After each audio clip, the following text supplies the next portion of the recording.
Imagine doing everything right in America. You get an education, find a job, work full-time, pay your bills, avoid luxury, avoid vacations, avoid risks, and yet you still feel broke. It's not poor, just constantly stressed. One unexpected bill can shake your entire life. That feeling isn't in your head. Today, we're re-exposing why America has quietly become the most expensive country in the world just to live a normal life. Not rich, not luxurious, just stable.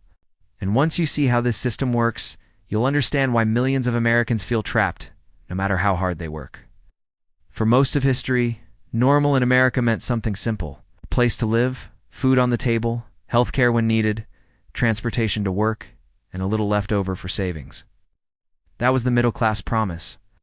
But today, every one of those basic needs has been transformed into a profit machine. And the shocking part is that Americans now pay more for these basics than people in almost any other developed country, while receiving less security in return. Let's start with housing, because this is where the pressure begins. In many parts of the U.S., rent alone consumes 30 to 50% of income. That's before utilities, insurance, maintenance, or taxes. Homeownership, once the cornerstone of middle-class stability, is now out of reach for millions. Housing prices have risen far faster than wages. And even those who own a home are often buried under mortgages, property taxes, HOA fees, and insurance costs. In other countries, housing is treated as a social necessity. In America, it's treated like a speculative asset, and normal people pay the price.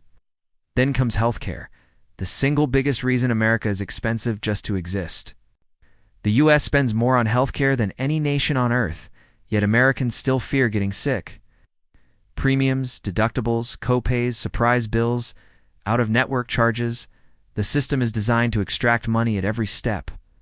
A single emergency room visit can cost thousands, even with insurance. In most developed countries, healthcare is a basic service. In America, it's a financial gamble. Being healthy is expensive. Being sick is devastating. Insurance itself is another invisible drain. Health insurance, car insurance, home insurance, life insurance — Americans pay thousands per year just to reduce risk. And yet, when something actually happens, coverage often falls short. High deductibles, exclusions, fine print, and claim denials mean people pay monthly, but still face huge bills. Insurance in America isn't about protection anymore, it's about compliance. You're paying just to stay in the system. Transportation is another trap. In most countries, public transit reduces the cost of living. In America, cars are mandatory. Cars don't just cost money once, they cost constantly. Monthly payments, insurance, fuel, maintenance, registration, repairs, parking. The average American car payment is now higher than it has ever been. Without a car, many people can't even work. Transportation isn't optional. It's a required subscription to survive. Now let's talk about education. From daycare to college, education has become one of the largest financial burdens in America. Childcare costs rival rent in many cities. Parents work just to afford someone else watching their kids. College tuition has exploded, turning education into a lifetime debt sentence. In other countries, education is a public investment. In America, it's a private financial risk, one that follows people for decades. Food should be simple, but even that has become expensive. Grocery prices have risen sharply, and eating healthy costs more than eating poorly. Dining out, once a small luxury, now feels like a financial mistake.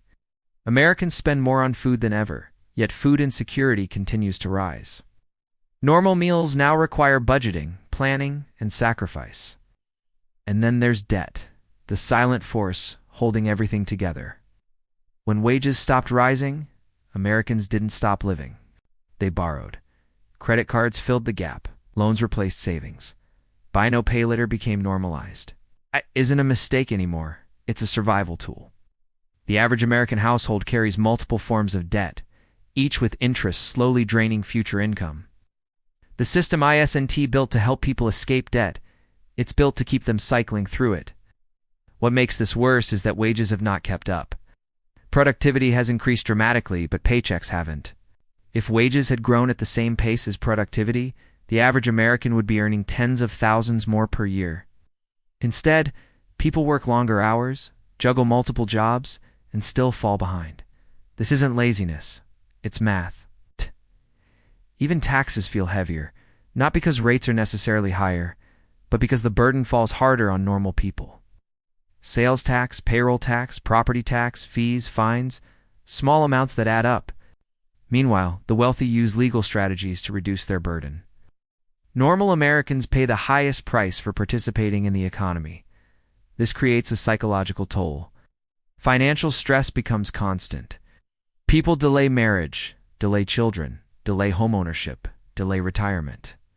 Life feels paused. American dream turns into the American delay. And when stress becomes normal, burnout follows. Anxiety, depression, and financial fear rise, not because people failed, because the system became too expensive to navigate. What's shocking is how different this looks globally. In many countries, basic needs are subsidized, regulated, or protected. Healthcare doesn't bankrupt families. Education doesn't destroy futures. Housing isn't treated purely as an investment. America chose a different path, one where markets decide everything. And markets don't care about normal, they care about profit. This is why everything feels like a subscription now. Housing, insurance, streaming, software, transportation, even medical devices and services. You're not buying ownership, you're renting access. Once access is removed, life becomes unstable. Normal living has turned into a monthly payment cycle. But here's the most important part. This didn't happen overnight. It happened slowly, quietly, one small increase at a time. And that's why people blame themselves. They think they're bad with money. They think they didn't work hard enough. But the truth is simpler and scarier.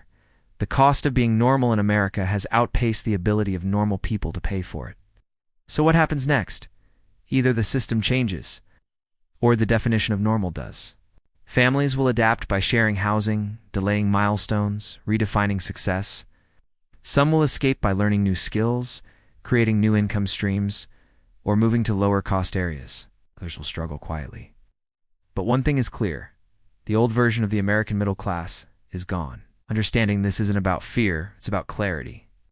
When you see the system clearly, you stop blaming yourself. And once you stop blaming yourself, you can start making smarter decisions.